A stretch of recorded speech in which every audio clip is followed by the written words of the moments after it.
कल्पना कीजिए, एक बड़ा राजनीतिक मामला, जांच एजेंसियों की लंबी जांच, सैकड़ों पन्नों की चार्जशीट, और फिर अदालत कहती है रिकॉर्ड में अपराध का आधार ही नहीं है।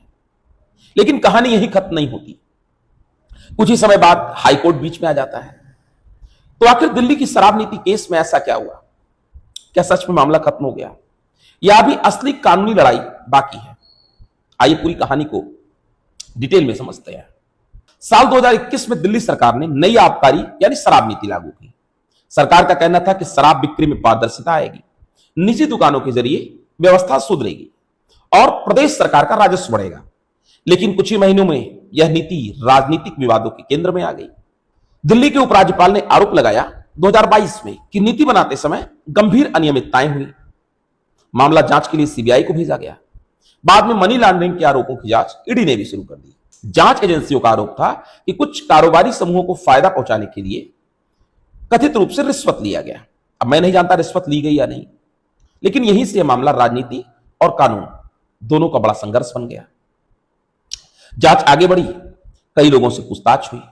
फरवरी 2023 में दिल्ली के तत्कालीन उप मुख्यमंत्री मनीष सिसोदिया को गिरफ्तार किया गया। इसके बाद जांच की दिशा मुख्यमंत्री अरविंद केजरीवाल तक पहुंची। 2024 में उनसे भी पूछताछ हुआ और बाद में उन्हें भी गिरफ्तार किया गया। अब मामला केवल एक राजनीतिक विवाद नहीं रहा, केवल एक नीति विवाद नहीं रहा, यह देश का सबसे बड़ा बहस बन गया। मामला अदालत में पहुंचा, जांच हुई, एजेंसियों ने चार्जशीट दाखिल की। मामला दिल्ली की विशेष अदालत राउस एवेन्यू कोर्ट में पहुंचा। यहां अदालत को यह तय करना था कि क्या आरोपियों के खिलाफ मुकदमा चलाने के लिए पर्याप्त सबूत आधार मौजूद है या नहीं। फरवरी 2026 में अदालत ने 598 पन्नों का फैसला सुनाया। विशेष जज जितेंद्र सिंह ने फैसला सुनाया और अदालत ने जो कहा उसने पूरे मामले की दिशा बदल दी। अदालत के अनुसार रिकॉर्ड में प्राइमा फेसिया अपराध का कोई सबूत नहीं है। जांच एजेंसियों ने साजिश की कहानी रची है। चार्जशीट में कई विरोधाभास हैं और पूरा मामला मुख्य रूप से एक सरकारी गवाह के बयान पर आधारित है। अदालत ने एक कड़ी टिप्पणी भी की, कोर्ट केवल अभियोजन का पोस्ट ऑफिस नहीं है। यानी अदालत का काम सिर्फ जांच एजेंसी की कहानी को आगे बढ़ाना नहीं है। इसी आधार पर अदालत ने अरविंद केजरीवाल सहित सबको बरी कर दिया। इसके बाद राजनीतिक माहौल बदल गया, लेकिन केजरीवाल ने इसको बड़ी राहत बताया।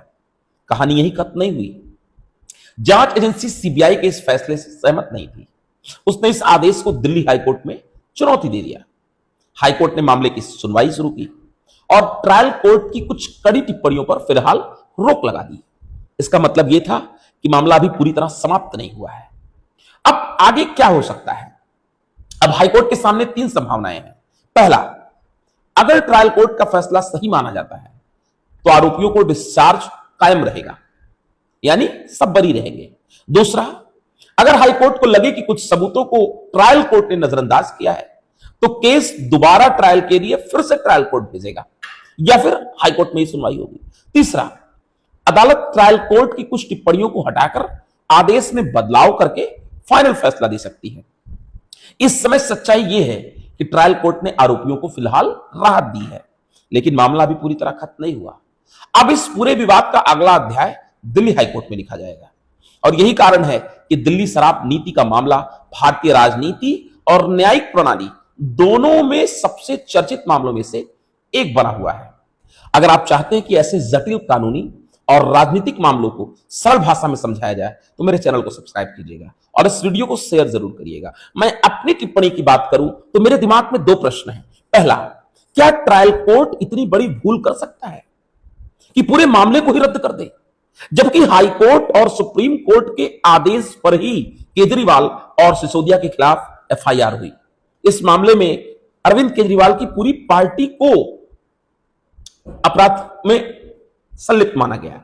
दूसरा, अगर हाई कोर्ट या ट्रायल कोर्ट गलत है तो क्या ट्रायल कोर्ट को इसकी कोई सजा दी जा सकती है? इस ट्रायल कोर्ट के फैसले का जवाबदेह कौन होगा?